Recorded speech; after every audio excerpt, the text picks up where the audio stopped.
सपना एक गांव की काली लड़की थी, पर उसकी शादी शहर में हुई थी। सपना ने 2 चोटी के अलावा आज तक कभी भी एक चोटी नहीं की थी। पर ये क्या, ससुराल तो उसका शहर में था और शहर में तो कोई भी 2 चोटी करता ही नहीं था। पर सपना ने तो अब भी 2 चोटी की हुई थी। ये देखकर सपना की सास आशा की हंसी निकल पड़ती है और वो अपनी बहू की आरती उतारती हुई उससे कहती है, बहू ये कैसा नया फैशन है। भला शादी के लहंगे पर 2 चोटी कौन बनाता है। तेरी पार्लर वाली कम पढ़ी लिखी है क्या, या फिर मेकअप के नाम पर लोगों को ठग रही है। नहीं नहीं माँ जी, ये हमारे गांव का नया फैशन है। आपके शहर में इस फैशन के बारे में किसी को नहीं पता होगा। ये हमारे गांव का बिल्कुल लेटेस्ट फैशन है। और वैसे भी 2 चोटी में लड़कियां बड़ी सुंदर दिखाई देती हैं। उफ बहू, तेरा लेटेस्ट फैशन। आशा को फैशन और मेकअप का कुछ भी नहीं पता था, इसलिए वो सपना की बात पर विश्वास कर लेती है। अब इसी तरह से कुछ दिन बीत जाते हैं, पर सपना है जो अभी भी 2 चोटी ही रखती है। उसकी 2 चोटी देखकर एक दिन फिर आशा उससे कहती है, बहू अब तू शहर में आ गई है, अपने गांव का लेटेस्ट फैशन छोड़ दे और 2 चोटी से 1 चोटी पर आ जा। 2 चोटी बच्चे करते हैं और तू इस घर की बहू है। अगर कोई देखेगा तो क्या कहेगा। पर माँ जी, मुझे 2 चोटी करना बहुत अच्छा लगता है। 2 चोटी में मैं कितनी सुंदर लगती हूँ, बिल्कुल मासूम। पर बहुत सारी, पर 2 चोटी। आशा सपना से बार बार 2 चोटी खोलने को कहती है, पर सपना अपनी सास की एक नहीं सुनती और मुंह टेढ़ा करके वहाँ से चली जाती है। अब आशा के पास कोई रास्ता नहीं बचा था, इसलिए वो अपनी बेटी आकांक्षा को फोन करती है। अरे बेटा, तेरी पढ़ाई कब खत्म होगी। तू कह रही थी कि भैया की शादी से पहले आ जाएगी, पर तेरी भैया की शादी को 1 महीना हो गया और अब तक तू नहीं आई। तू अपने भाई की शादी में भी नहीं आई। माँ क्या करूँ, छुट्टी नहीं मिली, और जब छुट्टी मिली तो टिकट नहीं मिला, और अगले महीने में पक्का आ जाऊंगी। हाँ बेटा, जल्दी आ जा। अब तो तू ही अपनी भाभी का फैशन बदल सकती है। पता नहीं कौन सा गांव का फैशन चला है 2 चोटी का। वही फैशन बहू घर में आने और शहर में आने के बाद भी कर रही है। अगर किसी ने बहू को 2 चोटी में देख लिया तो सब उसका कितना मजाक बनाएंगे। माँ तुम फिक्र मत करो, मैं घर आके भाभी का हेयर स्टाइल और उनकी 2 चोटी इन दोनों को ही बदल दूंगी।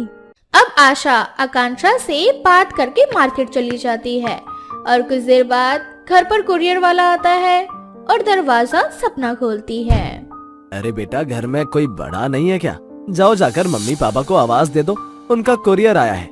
अंकल जी, मैं दिखने में ना मासूम बच्ची की तरह हूँ, पर मैं बच्ची नहीं हूँ, इस घर की बहू हूँ। इसीलिए आप मुझे ये कुरियर दे दीजिए। किसी के मुंह से अपने लिए ये सुनकर कि वो अभी भी बच्ची लगती है, सपना को बहुत खुशी होती है। अब शाम को जब सपना का पति राकेश और उसकी सास घर आते हैं तो वो ये बात उन दोनों को बताती है। आपको पता है, जब ये कुरियर वाला आया था ना, तो वो मुझे इस घर की बेटी समझने लगा था और उसे लगा कि मैं कोई छोटी सी बच्ची हूँ जो कि स्कूल जाती होंगी। पर मैंने उनकी गलतफहमी दूर कर दी कि मैं कोई बच्ची नहीं हूँ, इस घर की बहू हूँ। राकेश जी, मैं अभी भी कितनी सुंदर और छोटी नजर आती हूँ ना। अब 2 चोटी बनाकर घूमेगी बच्चों की तरह। सब बच्चा ही बोलेंगे ना तुझे, और ऐसे करते हुए तू बच्ची नहीं बल्कि बेवकूफ लगती है, बेवकूफ। शुरू से ही मैंने सोचा था कि कुछ दिन 2 चोटी करके तेरा मन थक जाएगा तो तू खुद ही 2 चोटी बनाना छोड़ देगी। पर तेरी शादी को तो 2 महीने होने को आ गए, तूने 2 चोटी बनाना नहीं छोड़ी। सपना, माँ बिल्कुल सही कह रही है। हर समय 2 चोटी में घूमना सही नहीं है। ऊपर से तुमने अपना रंग देखा है, तुम 2 चोटी में बिल्कुल अच्छी नहीं लगती। तुम्हारी वजह से मुझे भी एम्बेरस फील करना पड़ता है। बस यही वजह है कि मैं तुम्हें अपने साथ कहीं बाहर नहीं ले जाता, क्योंकि तुम बाहर भी 2 चोटी बनाकर जाती हो। राकेश और आशा सपना को समझाने की कोशिश करते हैं, पर सपना समझने के बदले अपने पति और सास से ही नाराज होकर वहाँ से चली जाती है। अब इसी तरह से कुछ दिन बीत जाते हैं और बहुत जल्द आकांक्षा भी घर आ जाती है। और घर आकर जब वो अपनी भाभी की 2 चोटियां देखती है तो अपनी भाभी से कहती है, भाभी जी, आपके गांव में ये कैसा नया फैशन निकला है। सूट हो या साड़ी हो या लहंगा हो या धोती, हर किसी पर 2 चोटी अच्छी नहीं लगती। भाभी आप ना मेरे साथ पार्लर चलो, मैं आपका हेयर स्टाइल और दो चोटी का फैशन दोनों ही बदल दूंगी। वैसे भी आपका रंग थोड़ा काला है और दो चोटी ना आप पर अच्छी नहीं लगती। मुझे कोई जरूरत नहीं है अपना फैशन बदलने की। अगर फैशन बदलने का इतना ही शौक है ना तो अपना बदलिए। इतना बोलकर सपना वहाँ से चली जाती है। अपनी भाभी का ये रवैया देखकर आकांक्षा समझ जाती है कि उसकी भाभी तब तक दो चोटी करनी नहीं छोड़ेगी जब तक उसकी इंसल्ट ना हो, और इसलिए जानबूझकर आकांक्षा अपने घर पर कुछ औरतों को और अपने दोस्तों को बुलाती है। और जब सपना सभी के सामने दो चोटी में आती है तो घर में अरे आकांक्षा यार, तेरी भाभी कितनी कालू और फनी है। तेरी भाभी से अच्छे और मॉडल आजकल के बच्चे होते हैं, वो भी दो चोटी करना पसंद नहीं करते, और तेरी भाभी इस उम्र में भी दो चोटी कर रही है। अरे आशा बहन, आखिर कहाँ से लाई हो? माना कि इंसान का रंग रूप नहीं देखना चाहिए, पर ऐसी दो चोटी वाली काली गवार बहू गांव में इतनी गवार लड़कियां तो नहीं होती जितनी तुम उठा ले आई हो। आप ऐसे कैसे हमारी दो चोटी और हमारे रंग का मजाक बना सकती हैं? जैसे आपको एक चोटी पसंद है वैसे ही हमें दो चोटी पसंद है। और माँ जी, आप कुछ बोलती क्यों नहीं? ये सब यहाँ बैठकर मेरा मजाक बना रहे हैं और आप चुपचाप सुन रही हैं। अरे तुम सब कैसी औरतें हो, मेरे घर आकर मेरी बहू को दो चोटी और उसके रंग का मजाक बना रही हो। अरे क्या हुआ अगर मेरी बहू दो चोटी करती है तो? आखिर बाल बांध कर तो रखती है ना। और वैसे भी मेरी बहू ये सब इसीलिए करती है ताकि वो बच्ची दिख सके और सब उसे छोटी बच्ची बोल सके। अब घर आए सभी मेहमान सपना का मजाक उड़ाने लगते हैं, जिसके बाद सपना को रियलाइज होता है कि अब उसे दो चोटी करनी छोड़ देनी चाहिए, और इसलिए वो अपनी ननद आकांक्षा के पास जाती है और उससे कहती है, आकांक्षा, मैं ना अपने पुराने फैशन से थक गई हूँ। तुम कह रही थी ना कि तुम पार्लर में जाकर मेरा हेयर स्टाइल और फैशन बदल दोगी, तो मुझे पार्लर ले चलो ना। माँ सुना तुमने, भाभी को पार्लर जाना है, अपना फैशन और हुलिया ठीक करना है। क्यों भाभी, भर गया ना मन दो चोटी से? हम आपको यही कितने दिन से समझा रहे थे, पर आप है कि हमारी बात सुन नहीं रही थी। जब बेइज्जती हुई तो दो चोटी का भूत उतर गया ना सर से। अरे कल मोही, अब तो अपनी भाभी को उसकी दो चोटी के लिए ताने ही देती रहेगी या पार्लर भी लेकर जाएगी। आखिर मेरी बहू पहली बार पार्लर जाना चाहती है। जा जा जल्दी ले जाए इसे। अब आकांक्षा अपनी भाभी को अपने साथ पार्लर ले जाती है, जहां वो अपनी भाभी का मेकओवर कराती है, जिसके बाद फिर कभी सपना दो चोटी नहीं करती और अपने इस नए हेयर स्टाइल के साथ घर में घूमती है और अपनी दो चोटी को हमेशा के लिए टाटा बाय बाय कर देती है। के 5 बेटे थे और उसके 5 बेटों ने अपनी मर्जी से शादी की थी, और सुनैना अपने 5 ही बेटों से बहुत नाराज थी। नाराज होने की वजह सुनैना की ये नहीं थी कि उसके 5 बेटों ने अपनी मर्जी से शादी की थी, बल्कि सुनैना अपने 5 बेटों से इसलिए नाराज थी क्योंकि उसके 5 बेटों ने अनोखी लड़कियों से शादी की थी। सुनैना की 5 ही बहू बढ़िया लड़कियां थी। एक बहू लंबी थी तो दूसरी बहू नाटी, तीसरी बहू के कान लंबे थे, चौथी बहू मोटी और 5वीं बहू पोलियो का शिकार, एकदम पतली सी। ऐसे ही एक दिन कहने को इस घर में मेरी 5 बहुएं, पर एक भी ढंग की रही। मेरे 5 बेटे मेरे लिए मोटी पतली लंबी नाटी अजीबोगरीब तरह की बहू लाए हैं, और इन 5 से मिलकर मेरे लिए सुबह की 1 कप की चाय नहीं बनाई जाती। सुनैना अपनी 5 बहू को खड़ी खोटी सुना रही होती है कि तभी सुनैना की तीसरी नंबर वाली बहू पूजा हाथों में चाय ले आती है। पूजा नाटी थी, जिस वजह से पूजा चाय लेकर सुनैना के पास खड़ी हो जाती है। सुनैना की नजर पूजा पर जाती ही नहीं है। माँ शांत हो जाइए, आज चाय बनाने की बारी मेरी थी, और देखिए ना मैं कब से आपकी चाय लेकर आपके पास खड़ी हूँ और आप है कि देख ही नहीं रही। पूजा बहू, अगर तू नाटी है तो इसमें मेरी क्या गलती? इसीलिए तू जब मेरे पास आती है तो आवाज लगाती हुई आया कर ताकि मैं तुझे देख सकूं। वैसे तुझसे एक बात पूछनी है, तेरे माँ बाप ने तुझे कॉम्प्लान नहीं पिलाया क्या जो तू इतनी नाटी रह गई? हाँ माँ जी, मेरे माँ बाप ने तो मुझे खूब सारा कॉम्प्लेन पिलाया था, लेकिन आप शायद भूल रही हैं कि मेरा तो पूरा खानदान ही नाटा है, और जब मेरा पूरा खानदान ही नाटा है तो मैं भला लंबी कैसे हो सकती हूँ? ये बात भी सही है। इतना बोलकर सुनैना अपनी चाय पीने लगती है। अब इसी तरह से कुछ दिन बीत जाते हैं और एक दिन सुनैना की नजर घर की दीवारों पर पड़ती है और वो देखती है कि घर की दीवार और छत पर जाले लगे हुए हैं। फिर क्या था, घर की गंदगी देखकर एक बार फिर सुनैना का दिमाग गर्म हो जाता है। अरे ओ कलमोही, पांचों मेरी बहुएं कहाँ मर गई, दिखाई नहीं दे रहा घर में कितनी गंदगी हो चुकी है। अरे तुम पांचों मुफ्त की रोटियां तोड़ने आई हो क्या ससुराल में? क्या हुआ माँ जी, आप इतना शोर क्यों मचा रही हो? अरे शोर क्यों ना मचाओ तो और क्या करूं? अरे तेरे लंबे होने का क्या ही फायदा जब तू घर के जाले भी साफ नहीं कर सकती। माँ जी, आप छोटी छोटी बात पे नाराज क्यों होती हैं?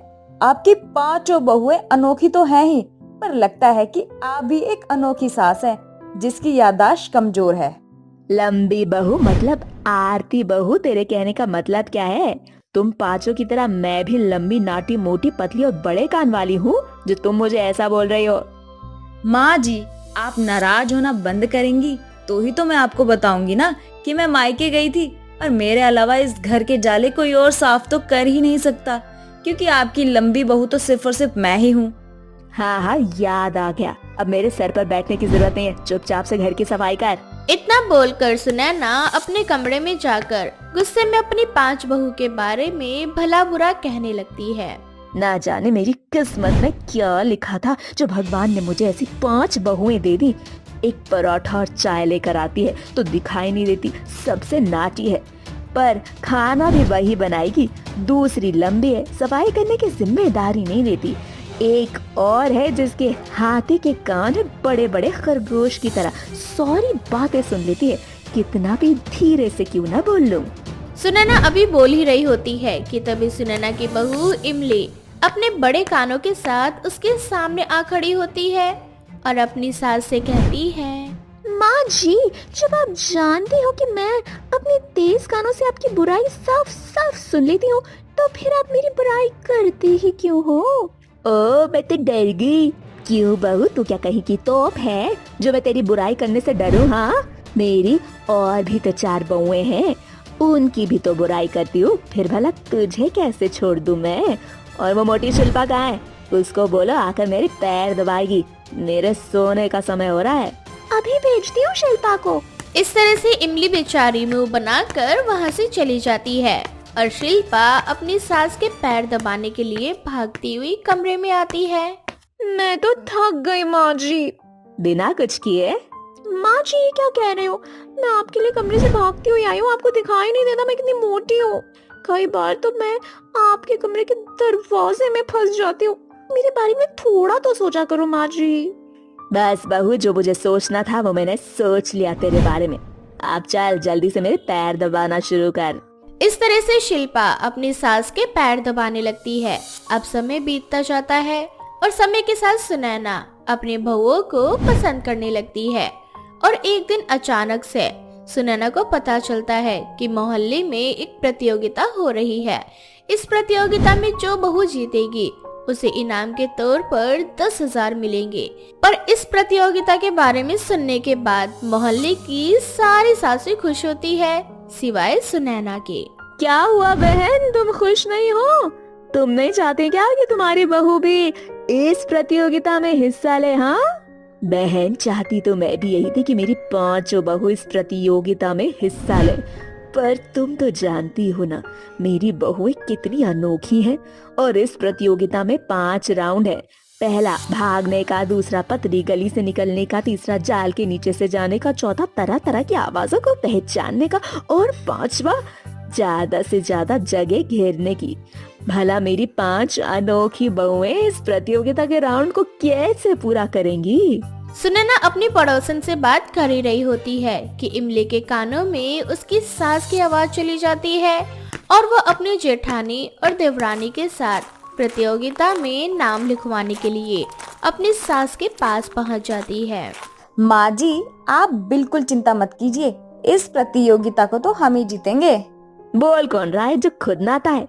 बहू, नजर तो तू नहीं आती, भला तू इस प्रतियोगिता को कैसे जीतेगी? हाँ माँ जी, बस आप हम 5 पर भरोसा रखिए, देखना कैसे रेस में लंबी दीदी और पतली गली से निकलने का राउंड हमारी पतली दीदी और जालों और पार करने का काम हमारी नाटी पूजा दीदी करती हैं। और कितनी धीमी आवाज क्यों ना, मेरे कान बहुत तेज है, मैं उन्हें आराम से सुन लूंगी। और रही हम चारों के लिए जगह कहने वाली बात, तो हमारी शिल्पा दीदी कब काम आएंगी? अरे हाँ इमली बहू, तू तो बिल्कुल सही कह रही है रे। इस बारे में तो मैंने सोचा ही नहीं था। माँ जी, तभी तो हम पांचों आपसे कहती हैं कि एक कमी तो आपके अंदर भी है। वो क्या? चीजों को भूल जाने की। आपकी याददाश्त जो कमजोर है माँ जी। अब क्या था, अब सुनैना भी समझ जाती है कि इस प्रतियोगिता में जीत सिर्फ सुनैना की बहू की ही होगी। अब सुनैना अपनी 5 बहुओं का नाम इस प्रतियोगिता में लिखवा देती है और सुनैना की 5 बहू इस प्रतियोगिता को बड़ी ही आसानी से जीत लेती है, साथ ही साथ 10,000 भी। जिसके बाद सुनैना अपने 5 बहुओं के साथ बिना किसी शिकायत के आराम से रहने लगती है। तारा के 2 बेटे थे, प्रदीप और हिमांशु। तारा का बड़ा बेटा बहुत ही समझदार था, उसने अकेले ही पूरा घर संभाला हुआ था। तारा की बड़ी बहू अर्पिता भी काफी समझदार थी, इसलिए तारा चाहती थी कि उसके छोटे बेटे हिमांशु की शादी भी एक ऐसी ही संस्कारी और गुणी लड़की से हो। इसलिए तारा हिमांशु के रिश्ते के लिए पंडित जी से बात करती है। पंडित जी, मैं तो चाहती हूँ कि आप मेरे बड़े बेटे प्रदीप के लिए जैसी बहू लेकर आए थे ना, वैसे ही बहू आप मेरे हिमांशु के लिए भी ढूंढ दीजिए, ताकि जल्द से जल्द मेरे घर में मेरे छोटे बेटे की शादी हो सके। हाँ पंडित जी, देवरानी आ जाएंगी तब मेरा भी थोड़ा काम आसान हो जाएगा। अगर ऐसी बात है तो हिमांशु बेटा की शादी अब मैं जल्द से जल्द करवा लूंगा, ताकि बड़ी बहू को देवरानी का साथ मिल सके और आपको अपनी छोटी बहू का। इस तरह से पंडित जी हिमांशु का रिश्ता परी नाम की लड़की से करवा देते हैं। परी अपनी माँ की इकलौती बेटी थी। परी की माँ बहुत लालची थी, वो शुरू से ही चाहती थी कि उसकी बेटी का ससुराल अमीर हो, जहाँ उसकी बेटी राज कर सके। पर शादी के बाद जब परी देखती है कि घर की सारी जिम्मेदारी उसके जेठ और जेठानी पर है, तो वो अपनी जेठानी से अंदर ही अंदर जलने लगती है। मुझे लगा था मैं हिमांशु के घर में सबसे छोटी हूँ, तो वो सब हमें चाहते होंगे, लेकिन यहाँ सबसे चहेती तो जेठ जेठानी जी हैं। घर की सारी जिम्मेदारियां भी इन्हीं दोनों के कंधे पर है। मैं तो बस इनकी नौकरानी बनकर रह गई हूँ। अरे परी, क्या हुआ? तुम खड़ी खड़ी क्या सोच रही हो? कुछ नहीं दीदी। अच्छा दीदी, वैसे जेठ जी इतने लेट क्यों आते हैं? अरे परी, तुम्हारे जेठ जी का अपना खुद का रेस्टोरेंट है, इसीलिए रेस्टोरेंट बंद करते करते उन्हें 11-12 बज जाते हैं। इसीलिए वो हमेशा लेट घर आते हैं, और जिस दिन जल्दी आते हैं उस दिन मेरे लिए कुछ न कुछ लेकर आते हैं। अब कल की ही बात ले लो, वो मेरे लिए एक सोने का हार लेकर आए। सोने का हार? जो भी कहो, मौज तो इस अर्पिता की ही है। इसका पति रोज इसके लिए कुछ न कुछ लेकर आता है, और एक मेरा पति है जो आज तक मुझे अपने साथ कहीं बाहर घुमाने नहीं लेकर गया। अब इसी तरह से कुछ दिन बीत जाते हैं और एक दिन प्रदीप अर्पिता के लिए पायल लेकर आता है। ये देखकर परी अंदर ही अंदर अपनी जेठानी से और ज्यादा जलने लगती है। इस घर के मालिक तो जेठ जी हैं। घर की सारी बागडोर भी उन्हीं के हाथ में है। मेरी शादी तो एक भिखारी से हो गई। क्यों ना मैं जेठ जी के ऊपर डोरे डालूं और अपनी प्यारी सी जेठानी की सौतन बन जाऊं। हाँ, ये सही रहेगा। बस एक बार मैं जेठ जी को अपने काबू में कर लूं, फिर ये घर की धन दौलत, प्रदीप जी और उनके लाए हुए तोहफे, सब कुछ मेरा होगा। इस तरह से परी अपने जेठ को अपने झूठे प्यार के जाल में फंसाने का सोचती है। अब ऐसे ही कुछ दिन बीत जाते हैं और एक दिन। अरे परी बहू, ये क्या, तू अभी तक तैयार नहीं हुई? भूल गई क्या? हम सबको पार्टी में जाना है। नहीं माँ जी, मुझे सब याद है, पर मैं क्या करूँ, मेरी तबीयत कुछ ठीक नहीं लग रही, इसलिए आप सब पार्टी में जाओ, मैं आराम कर लेती हूँ। अगर ऐसी बात है परी, तो मैं तुम्हारे साथ रुक जाती हूँ तुम्हारी देखभाल करने। अरे नहीं नहीं दीदी, मैंने दवाई ले ली है, थोड़ी देर में तबीयत ठीक हो जाएगी। आप क्यों मेरी वजह से यहाँ रुकेंगी? जाइए ना आप, मैं ठीक हूँ और मैं अपना ख्याल रख लूंगी। इस तरह से परी सभी को पार्टी में भेज देती है और खुद प्रदीप का इंतजार करने लगती है। अब जैसे ही रात को प्रदीप घर आता है, परी बड़े ही प्यार से अपने जेठ जी के लिए खाना लगाने लगती है। ये सब देखकर प्रदीप को बड़ा ही अजीब लगता है और वो परी से कहता है, अरे परी, तुम पार्टी में नहीं गई क्या? और इतनी रात हो गई, तुम अब तक जाग रही हो? नहीं जेठ जी, वो आज मेरी थोड़ी तबीयत ठीक नहीं लग रही थी। मेरी तो आँख लग गई थी, पर आप आए तो मेरी आँख खुल गई। आइए खाना खा लीजिए। नहीं नहीं परी, मुझे नहीं खाना, मैं खा कर आया हूँ। अच्छा, मैं अपने रूम में जाता हूँ, गुड नाइट। इतना बोलकर प्रदीप अपने कमरे में जाने लगता है और तभी परी गिरने का नाटक करती है। अब जल्दी से प्रदीप परी को जाकर उठाता है और उससे कहता है, तुम ठीक हो ना परी? नहीं जेठ जी, मैंने आपको बताया ना कि मेरी तबीयत ठीक नहीं, अचानक से चक्कर आ गया और मैं गिर गई। लगता है मेरे पैरों में मोच आ गई है, मुझे उठा नहीं जा रहा। क्या आप मुझे मेरे कमरे तक छोड़ सकते हैं? परी को दर्द में देखकर अब प्रदीप से रहा नहीं जाता और उसे अपनी गोद में उठाकर उसे उसके कमरे तक ले जाता है। अब जैसे ही प्रदीप परी को बेड पर रखने वाला होता है कि तभी लाइट चली जाती है और इसी मौके का फायदा परी उठाती है और कस के अपने जेठ को पकड़ लेती है। नहीं प्रदीप जी, मुझे नीचे मत उतारो, मुझे अंधेरे से बहुत डर लगता है। जब तक लाइट नहीं आ जाती तुम इसी तरह मुझे अपनी बाहों में पकड़े रखो ना। परी को इस तरह से डरा सहमा देख अब प्रदीप भी उसकी ओर आकर्षित हो जाता है। अब प्रदीप परी के झूठे प्यार में फंस जाता है और इस तरह से छुप छुप कर प्रदीप परी को महंगे महंगे तोहफे देने लगता है। परंतु एक दिन जब प्रदीप परी के लिए तोहफा लेकर आता है तो वो परी को फोन पर उसकी माँ से बात करते हुए सुनता है। माँ, बहुत जल्दी तुम्हारी बेटी इस घर पर राज करेगी, राज, क्योंकि तुम्हारी बेटी की बातों में इस घर का राजा आ चुका है। बस आज रात को मैं अपने पूरे घर वालों को जहर दे दूंगी सिवाय प्रदीप के, और उनके सामने रोने का छोटा मोटा नाटक करके उन्हें यहाँ से कहीं दूर ले जाऊंगी, जहाँ सिर्फ और सिर्फ मैं और प्रदीप जी रहेंगे। मेरे साथ इतना बड़ा धोखा, मैं परी को छोड़ूंगा नहीं। मैं सबको इसकी सच्चाई बता दूंगा और इसे घर से धक्के मार कर निकलवा दूंगा। इतना बोलकर प्रदीप परी की सारी बातें रिकॉर्ड कर लेता है और घर वालों को सुना देता है। अब सभी को परी की काली करतूत का सच पता चल जाता है, जिसके बाद हिमांशु और तारा मिलकर परी को घर से हमेशा के लिए निकाल देते हैं। तो वहीं दूसरी ओर प्रदीप हाथ जोड़कर अपनी बीवी से अपनी गलतियों की माफी मांगता है। अर्पिता, मुझे माफ कर दो, मैं भी तुम्हारा दोषी हूँ। मैंने मन ही मन परी को अपनी बीवी मान लिया था और तुम्हारी सौतन, वो तो भगवान का भला हो जो समय रहते मुझे उस लड़की की सच्चाई पता चल गई और मैंने अपने घर वालों को बचा लिया, वरना आज चालाक लड़की की वजह से मैं आप सबको खो देता। प्रदीप जी, इसमें आपकी कोई गलती नहीं। अगर आपकी जगह कोई और होता तो शायद वो भी बहक जाता। हम सबको क्या पता कि परी इतनी खराब लड़की है। उसने तो आपकी और मेरी जिंदगी के साथ साथ देवर जी की भी जिंदगी बर्बाद करने की कोशिश की। आज आपकी वजह से हम सब जिंदा हैं और वो लड़की इस घर से बाहर। हाँ बेटा, बहू बिल्कुल सही कह रही है, इसके लिए तू खुद को दोषी मत मान। हाँ भैया, वैसे भी हम सब जितनी जल्दी पुरानी बातों को भूलेंगे हम सबके लिए उतना ही अच्छा है। क्योंकि प्रदीप की गलती नहीं होती, इसलिए प्रदीप के घर वाले उसे माफ कर देते हैं, जिसके बाद वो सब एक साथ फिर से पहले की तरह रहने लगते हैं। तारा के दो बेटे थे, प्रदीप और हिमांशु। तारा का बड़ा बेटा बहुत ही समझदार था, उसने अकेले ही पूरा घर संभाला हुआ था। तारा की बड़ी बहू अर्पिता भी काफी समझदार थी, इसलिए तारा चाहती थी कि उसके छोटे बेटे हिमांशु की शादी भी एक ऐसी ही संस्कारी और गुणी लड़की से हो। इसलिए तारा हिमांशु के रिश्ते के लिए पंडित जी से बात करती है। पंडित जी, मैं तो चाहती हूँ कि आप मेरे बड़े बेटे प्रदीप के लिए जैसी बहू लेकर आए थे ना, वैसे ही बहू आप मेरे हिमांशु के लिए भी ढूंढ दीजिए, ताकि जल्द से जल्द मेरे घर में मेरे छोटे बेटे की शादी हो सके। हाँ पंडित जी, देवरानी आ जाएंगी तब मेरा भी थोड़ा काम आसान हो जाएगा। अगर ऐसी बात है तो हिमांशु बेटा की शादी अब मैं जल्द से जल्द करवा लूंगा, ताकि बड़ी बहू को देवरानी का साथ मिल सके और आपको अपनी छोटी बहू का।